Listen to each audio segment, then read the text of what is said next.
갔나 봐요. 이 집에선 한이 없으면 못해 나가겠는 거리. The stories in the films that did survive were groundbreaking and innovative. But the greatest story of them all was her own. I think the best thing we can do is to let people know that each one of them is precious. Hello, and thanks for joining us for this slightly different film show. Our film critic and I are both at home as we're still in lockdown here in Paris. Lisa, how's it going for you?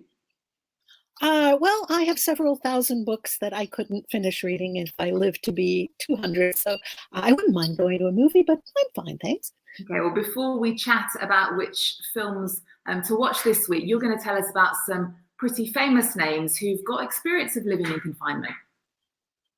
You know, I was trying to think, is there a silver lining to what most of us are going through right now? And it dawned on me that in at least a few examples, there are artists whose work we enjoy today who were forced, absolutely forced, to remain indoors for long periods of time when they were young in their formative years. First of all, Martin Scorsese comes to mind. He suffered from very severe asthma from a very early age. When he was 4 years old, he basically was confined to home. He couldn't go out and play with the other kids. And he has always said that that forced him to develop his own imagination, make his own fun, tell himself his own stories. And who knows if he would be the filmmaker he is today if he'd been outdoors playing baseball with the other kids. And Isabella Rossellini, it must be said, had sort of a head start because, of course, her father was the Italian director Roberto Rossellini, and her mother was the Swedish actress Ingrid Bergman. But she suffered from a spinal defect, scoliosis, and was forced to be immobilized in a body cast for long periods of time, over about a year and a half, when she was very young. And she has said that during that time, her imagination ran absolutely wild. Well, we are the beneficiaries of that imagination because she grew up to make a series of educational, scrupulously scientifically accurate, and very visually enticing films about sex lives of insects called green porno. Okay, well, I've been looking for some educational videos to show my 6-year-old, and let's see whether green porno is appropriate. If I were a bee, a queen bee, I would be very fat and do nothing else but lay eggs. The unfertilized eggs will hatch my sons. The fertilized eggs will hatch my daughters. If I were a daughter, I would be sterile, and I would do all the work. I would have antennas to help me hear, and pads on my feet to smell. I would have compound eyes to see everywhere, and I would be armed with a stinger for the fence. I have many sisters, and I communicate with them by dancing.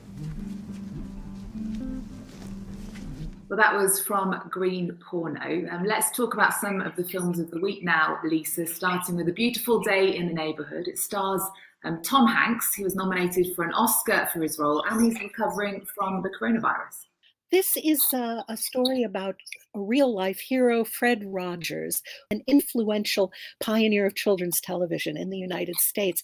He was the host and creator of a program called Mr. Rogers' Neighborhood, which was watched by many, many American kids. And from about 1966 to about 2000, it's gone straight to VOD here in France. And the French title translates as The Extraordinary Mr. Rogers. And boy, oh boy, is that truth in advertising. Fred Rogers was an ordained minister in Pittsburgh, Pennsylvania, who was absolutely appalled by what he saw on television for young people starting in the 1950s. And so he took it upon himself to create a program that was casually paced and comforting, and was a guide to young people about how to confront and talk about their feelings. And he was so compassionate and sincere and solicitous that, of course, Tom Hanks' personal public persona aligns very closely with the real Fred Rogers. The pace of the movie is absolutely fine, but just be advised, Mr. Rogers speaks really slow. Okay, well, let's check out this slow-speaking gentleman. Lloyd. Hold, please. We can't fire him, can we? Hello, Lloyd. Oh, it's nice to meet you. What? Are you all right? Play at the plate. Oh, Mercy, that looks like it hurts. Let's chat afterwards. We need to Maybe keep we could moving. have Evan take a look at him. No, I'm good. I'm good. I'm sorry, Fred. Yeah. Just need to. All right. And, it's wonderful to meet you. So glad you're here, Lloyd. I'm looking forward to talking with you. I truly am. After this, everyone, this is Lloyd Vogel. He is a wonderful writer. And this film, Lisa, has a pretty interesting story because it was inspired by an article in the magazine Esquire. Yes, it was an article written by Tom Junod, who in the film has been renamed Lloyd Vogel, and Fred Rogers helps Lloyd through confronting something that has been eating away at him for years and years. Marielle Heller, the director, gets absolutely outstanding performances out of her cast. She, of course, was the director of the film Can You Ever Forgive Me, starring Melissa McCarthy as a real-life letter forger. And personally, I think that is one of the best American films of the past 5 years. And did you actually watch Mr. Rogers' Neighborhood? No, I didn't, because I have to admit, I found what was supposed to be reassuring. It made me uncomfortable. Mr. Rogers made me uncomfortable. However, I did watch a lot of TV for kids. And if you want to grow up to be me, then just get in the Wayback Machine, set it for the 1960s, and start absorbing a steady diet of the outstanding ventriloquist Sherry Lewis, who I truly loved. She had a sock puppet lamb sidekick named Lamb Chop, who looked a lot like this. And I was also an enormous fan of the animated series, The Adventures of Rocky and Bullwinkle. Now, there's a lot of talk about representation and how important that is for growing children. So I just like to say that Sherry Lewis was an outstanding example for young girls, and Rocky and Bullwinkle did so much to boost the self-esteem of flying squirrels and moose. So our next film now, it's a documentary that's called Be Natural. It's about the first woman to ever direct a film. Alice Guy was French. Now, this film was supposed to hit French cinemas in March, but it didn't make it there because of the coronavirus. But it is available online, isn't it, Lisa?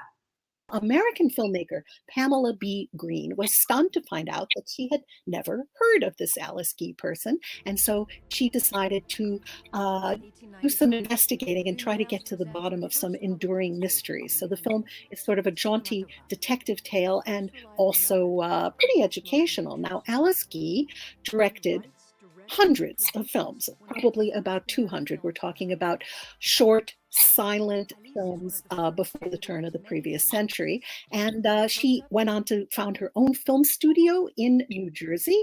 And for all of her accomplishments, she pretty much got written out of the history books.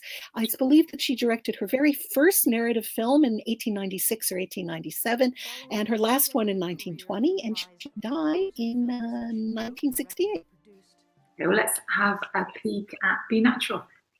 How could such an important figure in the birth of cinema not be known? I was determined to do something about it.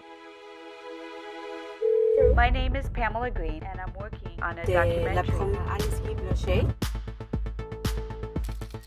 Look at the films being made, train coming into a station, waves breaking on a beach. Who cares? They're just boring subjects. You really needed people like Alice Guy to come in and show you there was more to the cinema than just a stock shot. She might be really one of the very first directors in the history of film. And Lisa, there's actually an annual prize here in France called the Alice Guy Award.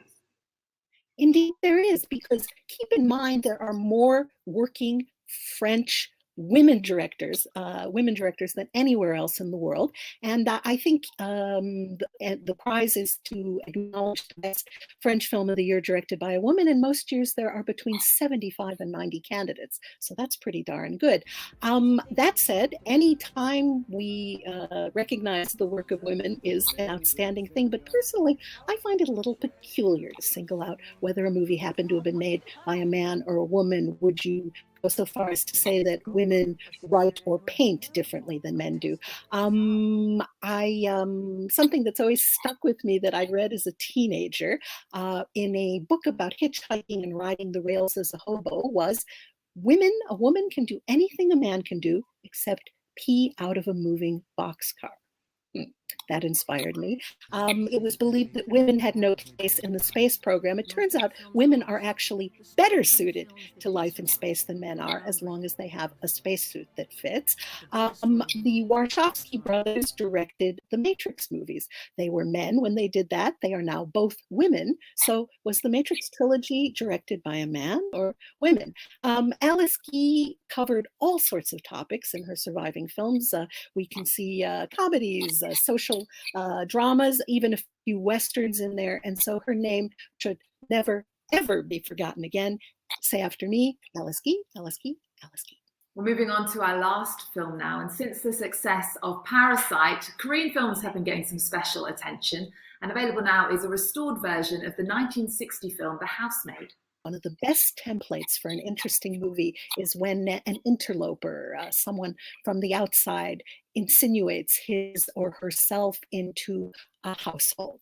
And that is the template for this film. I have not yet seen the original, but I absolutely loved the 2010 remake, which this movie has been praised to the skies by the director of Parasite. I think I liked the remake a little bit more even than I like Parasite, but anyone who knows about Korean film inside out will tell you that this is the 1960 version is one of the 3 most influential Korean films ever made. And so I will defer to their expertise. That's good enough for me. And I'm really looking forward to seeing it. Okay, well, thank you very much, Lisa. Thank you everyone out there for joining us, and join us again next week for some more movie tips. Stay safe. 나도 오늘 밤 선생님과 아주머니가 한 자리에 다 생각하며 죽고 싶어요.